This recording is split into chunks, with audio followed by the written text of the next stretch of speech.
नमस्कार मित्रों। हमारे साथ हमारे देश के प्रमुख हिंदी कथाकार राजनारायण भोरे जी हैं। राजनारायण भोरे जी सृजन पक्ष में भी प्रमुख साहित्यिक यात्री हैं और उनकी कहानियां हम पढ़ते रहते हैं। मित्रों, हम जानना चाहेंगे भोरे जी से कि वे किस तरह से अपनी यात्राओं में, जो उनकी कथा यात्रा है, वो किन पड़ावों पर है और कहाँ कहाँ किन कोनों को छूकर अभी आई है। भोरे जी, बताएं कि आजकल आप क्या लिख रहे हैं, आज के संदर्भ में विगत दिनों आपने क्या लिखा है और अभी आपकी कलम किन कथानकों पर चल रही है और आपकी आगे लिखने की क्या योजना, थोड़ा विस्तार से बताएं। जी सुरेन जी, देखिए, एक लेखक कभी रुकता नहीं है। जी कभी वो मानसिक रूप से लिखता रहता है, जी मानसिक रूप से रचनाएं उसके मस्तिष्क में पकती रहती हैं। जी कभी वो वाकई कागज़ पर लिखता है, जी कभी वो कह के लिखता है, अपने मित्रों को कह के सुनाता है कि मैं ये मेरा विचार है, ये मेरा कथानक है, ये मेरी कहानी। तो किस्सों के रूप में, जी लिखे गए के रूप में, और कभी मानसिक रूप में, सोचने के रूप में कहानियाँ चलती हैं, जी साहित्य चलता है वो निरंतर चलता रहता है, और जीवन निरंतर का। चलता रहता है। एक कवि एक पंक्ति शुरू करता है जी और वो लगातार कई दिन तक सोचता रहता है और अंत में जाके वो कविता लिख पाता है। जी तो इस तरह कहानी का भी होता है।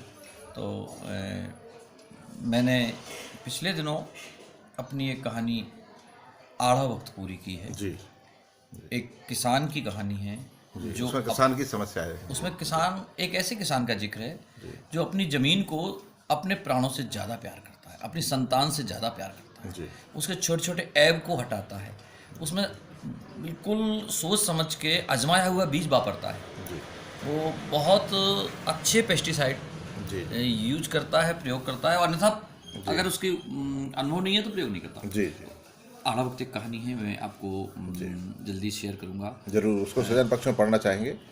जी दूसरा, मेरे दरअसल दो प्रोजेक्ट हैं। जी एक है दतिया का जन आंदोलन। जी दतिया में 1946 में जी एक आंदोलन चल हुआ। दतिया में क्या था, कांग्रेस पार्टी सीधी नहीं थी, प्रजा कांग्रेस मंडल भी नहीं था। जी वहाँ के प्रशासक ने, वहाँ के महाराज ने, वहाँ के राजा ने, जी। वहाँ उस समय राजा रजवाड़े थे। राजे रजवाड़े थे, तो उन्होंने स्थापित नहीं होने दिया था। कहा जाता है कि बहुत लोकप्रिय व्यक्ति थे, तो उनका विरोध करने वाला कोई था ही नहीं, और वो हर एक की समस्या को ध्यान से सुनते थे। तो वहाँ आंदोलन हुआ, कैसे हुआ, एक्चुअल अंग्रेज़ों का विरोध करना था। अच्छा अच्छा। तो जी अंग्रेज़ों का भेजा हुआ, वहाँ कोई दीवान कहता है, कोई प्राइम मिनिस्टर कहता है, कोई प्रधानमंत्री कहता है। अच्छा। एक पद होता था जिसे बोलचाल में दीवान कहते हैं। जी जी तो मिस्टर ऐनुद्दीन, जी ये आज़ादी आंदोलन के दरमियान की बात है। आज़ादी आंदोलन के दरमियान की बात है। जी हमारी 47 में आज़ादी मिली, उसके ठीक जी, पहले की ठीक बात पहले है की बात। कि 46 में वहाँ मिस्टर ऐनुद्दीन एक दीवान थे। जी कहीं कई जगह उन्हें प्रधानमंत्री लिखा है, जी कई जगह उन्हें दीवान लिखा है। दीवान लिखा है। बोलचाल में दीवानी कहे जाते थे दतिया रियासत के लोग। तो उनको टारगेट करके, उनकी गतिविधियों को टारगेट करके, जी क्योंकि उनके नियुक्त करता थे अंग्रेज, अच्छा। विरोध अंग्रेज का करना था। जी जी अंग्रेजों ने नियुक्त किया था उनको। अंग्रेजों ने नियुक्त कर रखा था। जी। दतिया रियासत की ये इस तरह की संधि थी कि उनका प्रधानमंत्री अंग्रेजों द्वारा नियुक्त किया जाएगा। अच्छा अच्छा। जी तो ईस्ट इंडिया नियुक्त करती थी, बल्कि बाद में तो ये कहें कि सीधा ब्रिटेन से नियुक्त होकर आता था, वो महारानी नियुक्त करती थी। जी हमारा वायसराय नियुक्त करता था, यानी महारानी नियुक्त करती थी। उनका नुमाइंदा होता था बस, जी तो वायसराय का नुमाइंदा होता था। उसको, उसकी गतिविधियों को आधार, जो जन विरोधी गतिविधियां थी, जी जी जो समाज विरोधी गतिविधियां थी, उनको आधार बना के, और जो समाज में जो शासन में जो बहुत ज़्यादा अत्याचार को कर रहा था, अत्याचार। उन चीज़ को आधार बना के वहाँ एक पीपुल्स कमेटी का गठन हुआ, दतिया पीपुल्स कमेटी का। जी और इस पीपुल्स कमेटी में जो कोषाध्यक्ष थे, जो सदस्य थे, वहाँ के बड़े बड़े सेठ थे। अच्छा अच्छा। जी और जो उनके कार्यकारी मेंबर थे, वो छोटे छोटे मजदूर थे, सब्जी बेचने वाले, जूता काटने वाले, जी और लकड़ी का काम करने वाले। और जब हड़ताल, एक मुकम्मल हड़ताल हुई, तो उस हड़ताल में उन सेठों के बड़ी बड़ी शराब की दुकानें बंद हुई, कपड़ों की दुकानें बंद रहीं, और 40 दिन तक जूते गांठने वाले ने जूते नहीं गांठे, सब्जी बेचने वाले ने सब्जी नहीं बेची। एक बड़ा सफल जन आंदोलन हुआ। एक बड़ा सफल जन आंदोलन हुआ। जी तो 42-45 दिन तक पूरा बाजार बंद रहा, और अंत में उनको, उनके रेजिडेंट को जी, नौगांव से और इंदौर से चल के आना पड़ा। दतिया आना पड़ा। अच्छा, अच्छा। उन्होंने प्रजा के साथ संधि वार्ता की, जी, महाराज को आगे किया और जो पीपुल्स कमेटी थी जी, उनसे चर्चा करके उनके अनुरूप अनुद्दीन का तुरंत वहाँ से ट्रांसफर किया गया अच्छा, अच्छा, और उनकी सारी मांगें मान ली मान गई। ली गई। तो ये एक बड़ी विजय थी, एक बड़ी विजय थी जनता की। और उस समय जनता में जागृति हुई, जबकि जनता बहुत सोई हुई थी और कोई राजनीतिक कोई दल नहीं था। राजनीतिक दल नहीं था, मतलब शिक्षा भी नहीं थी। उस कस्बे में कोई राजनीतिक दल था ही नहीं। हाँ, ना राजनीतिक विचारधारा, ना ऐसा राजनीतिक प्रचार था दल कुछ। जी, तो इसकी महात्मा गांधी जी ने था। तो मैं उस पर एक उपन्यास मेरा चल रहा अच्छा, है। उसमें उपन्यास चल रहा है। मेरा एक उपन्यास चल उसका रहा है। शीर्षक बताना चाहेंगे? अभी मैंने तय शीर्षक नहीं है। लगभग फाइनल अच्छा, किया है। अच्छा, अभी थोड़ा उसको तो मेरा बताना काम ठीक चल रहा नहीं है, जी, करीब जी। आधा लिखा जा चुका है अच्छा, उपन्यास। अच्छा। और दिमाग में तो पूरा है जी, और कच्चे रूप में नहीं, पूरी लेकिन वो layout लिखी ठीक है, लेखक जब तक वो प्रकाशित होकर ना आए पूरी कथा वस्तु न बताए। है। उसको लेके एक जी, जी, मेरी जी, एक जी, मतलब काम चल रहा है। एक अधूरा सा मेरा पुराना प्रोजेक्ट है, जी, प्रवचनकर्ताओं पर केंद्रित प्रोजेक्ट। अच्छा, वो अलग है। वो अलग प्रोजेक्ट है। तो मैं उस पर तो आपका, जैसा कि मैं अभी एक दूसरे आपके इंटरव्यू में कह रहा था कि प्रवचनकर्ताओं पर, साधुओं पर आपकी बहुत ही अच्छी पकड़ है, और आपका जो अध्ययन है, जो अनुभव है, जो आपने रिसर्च किया है, जैसा कि स्थान कहानी में आया है, थोड़ा सा उसके बारे में बताएं कि प्रवचनकर्ताओं पर किस तरह एक बड़ा व्यवसाय बन गया है आजकल उनका। आपने सही कहा कि असल में प्रवचन करना भी एक कला हो गई है। जी, तो जिस तरह कलाकार परफॉर्मेंस करता है, प्रवचन करता परफॉर्मेंस बाकायदा उसकी लिखी बाकायदा जाती है, उनकी भी ट्रेनिंग होती है। होती है। कुछ लोग संगीत के साथ करते हैं, कुछ लोग बिना संगीत के करते हैं, कुछ लोग पूरा जमावड़ा लेकर चलते हैं, वो पूरा पंडाल उनका होगा, लाइट व्यवस्था उनकी डायरेक्टर होगी, होते हैं, सब डायरेक्टर एक फिल्म होते हैं, की तरह वो पूरा फिल्म की पटकथा तरह लिखी लेके जाती चलते है। हैं, उनकी सिंहासन उनकी होगी, पीछे का पर्दा उनका होगा, कौन सा ड्रेस पहनेंगे, क्या ड्रेस पहनेंगे, उनके भक्त लोग क्या पहनेंगे और कब भक्त लोग जयकारा लगाएंगे, उनकी बनाई हुई चीज़ें उस पंडाल में बिकती हैं। तो कुछ लोग इतने बड़े स्तर के होते हैं, कुछ लोग इसको परंपरागत संस्थानिक बना देते हैं, अपने आप को कोई जगतगुरु घोषित कर देता है। हाँ, अभी आप शंकराचार्यों की संख्या मुझे लगता है कि कोई गिन के बता नहीं सकता, कि हर कोई एक दंड लेकर कहता है कि स्वघोषित शंकराचार्य हो गए, जबकि वो 4 होते हैं मुझे जो मैं असल में अभी मुझे संयोग से चेन्नई जाने का मौका मिला, तो मैं कांचीपुरम में गया था।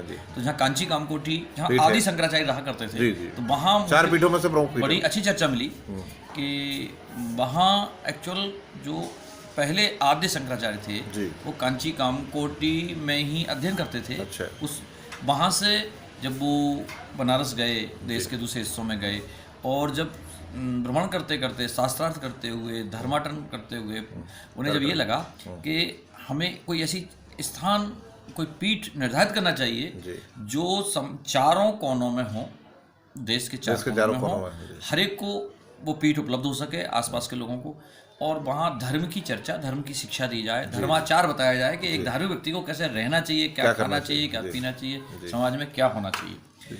तो उन शंकराचार्य ने चार पीठ स्थापित किए, बद्रिकाश्रम, ज्योतिष पीठ 4 हैं।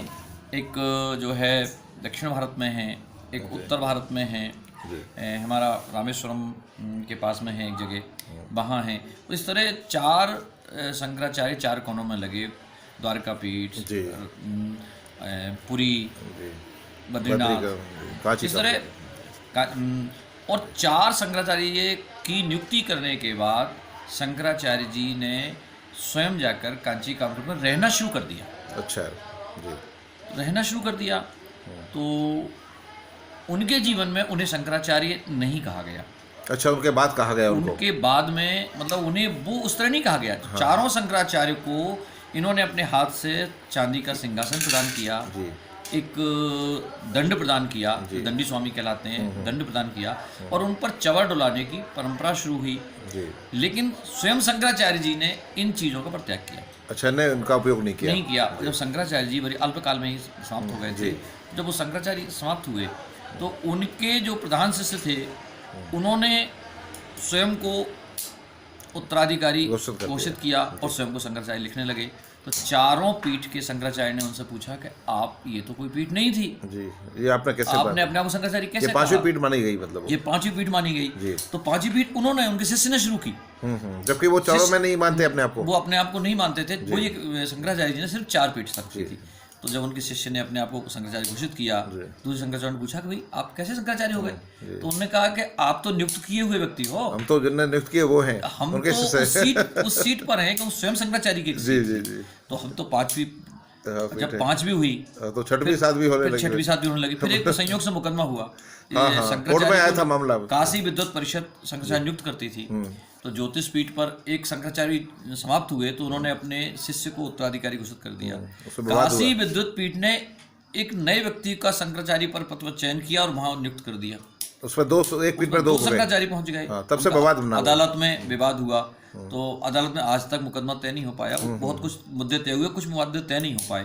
इसी तरह एक शंकराचार्य जी अपनी जहाँ वो नियुक्त किए गए हैं वहां तो वो कुछ दिन रहते हैं, वो स्वयं जहाँ से आए थे, उनका स्वयं का जो पुराना पीठ थी, मंदिर था, उस पे वो निवास, उस मंदिर पर निवास करते हैं वो, तो वो उपपीठ हो गया। अच्छा, तो इस तरह वो एक नए शंकराचार्य हो गए, पर वो समाप्त हुए दोनों जगह पर। जो व्यक्ति आया उसने और अब तो सैकड़ों शंकराचार्य हैं। होते ये हुआ कि अभी पिछले कुंभ में लगभग 144 लोगों ने स्वयं को शंकराचार्य बताते हुए अपने लिए प्लॉट मांगा था।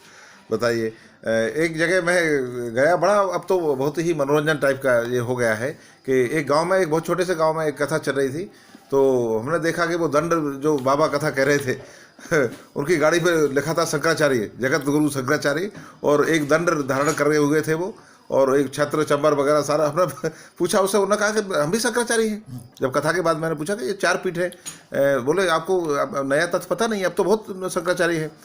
मैंने संख्या पूछी तो उन्होंने बता नहीं पाया, बोले मैं भी शंकराचार्य हूँ।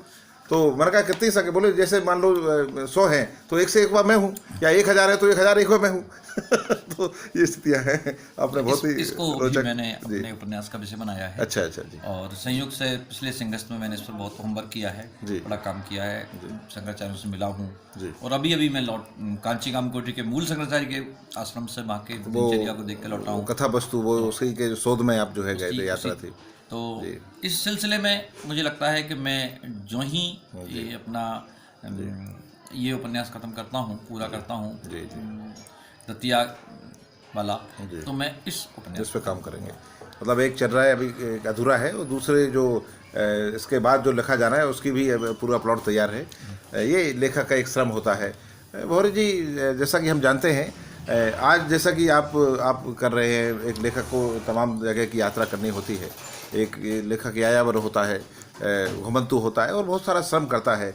पुण्य सिंह जी एक कथाकार हैं, हमारे समय के प्रमुख कथाकार हैं। सहरियाना उनका एक उपन्यास आया था, उन्होंने बताया था, मुझे मेरी बात हुई थी तो, कि मैं महीनों तक शहरियों के बीच में रहा, और ठीक उसी तरह जैसे वो रहते हैं, एक प्रोफेसर होने के बाद भी वो वैसे ही रहते थे जैसे कि आदिवासी शहरिया रहते हैं, और उन्होंने बहुत ही उनमें घुल मिलकर अपनी रचना संसार को तलाशा, और ठीक वैसे ही लिखा जैसे कि एक शहरिया लिख रहा हो, और बहुत चर्चित उनका वो रहा। तो ये आप कर रहे हैं, एक लेखक को करना चाहिए। यात्राओं का श्रम होता है, लेखन की तमाम गतिविधि होती हैं, और काफ़ी परिश्रम के बाद वो जब अनुभूतियों को हम जानते हैं। राहुल सांकृत्यायन ऐसा किया करते थे, सूरज प्रकाश करते हैं, तो उसी परंपरा में आप भी, आपको बहुत बहुत बधाई। आज के कुछ लेखक ऐसे हैं जो कि बहुत रेडीमेड टाइप का लेखन कर रहे हैं, जिसको फैशनेबल राइटिंग कह सकते हैं हम, उसके बारे में आप क्या कहेंगे, जो जोड़ नहीं पाते अनुभूतियों से? मुझे लगता है कि जब लेखक ज़मीन से जुड़ के लिखता है, जी जी, जब वो स्वयं अनुभूत तथ्यों को लिखता है, अपने आसपास की दुनिया के बारे में लिखता है, या ये कहें कि जिसके बारे में उसे जानकारी है जी, वो लिखता है, केवल पढ़ के सीखे पूत दरबार चढ़ने वाली स्थिति में नहीं होके जी, अपनी अनुभूत चीज़ों को जब कहानी में लाता है, साहित्य में लाता है, तो बहुत पावरफुल तरीके से वो आती हैं। लेखक के साथ पाठक बहता है, लेखक जो संदेश देना चाहता है पाठक वहाँ पहुँचता है। और जब केवल एक उद्देश्य बनाकर कि हमको अपराध पर कहानी लिखना है, हमको इस पर कहानी लिखना है, हमको किसान आत्महत्या पर कहानी लिखना है, हमको किसी हास्य प्रसंग पर कहानी लिखना, ये सोच के वो कहीं से भी साहित्य जुटा के जब लिखेगा तो स्वाभाविक है कि ना आत्मा से जुड़ पाएगा, ना जमीन से जुड़ पाएगा, तो पाठकों से भी नहीं जुड़ पाएगा। लेखक के अपने अनुभव होना चाहिए। बिल्कुल, निश्चित तौर पर बिल्कुल सही कहा। आपको दोनों उपन्यासों के लिए हमारी ओर से बहुत ही हार्दिक बधाई। आप निरंतर जिस तरह से लेखन कर रहे हैं हिंदी साहित्य के लिए, निश्चित तौर पर बहुत ही अच्छे दिन आने वाले हैं।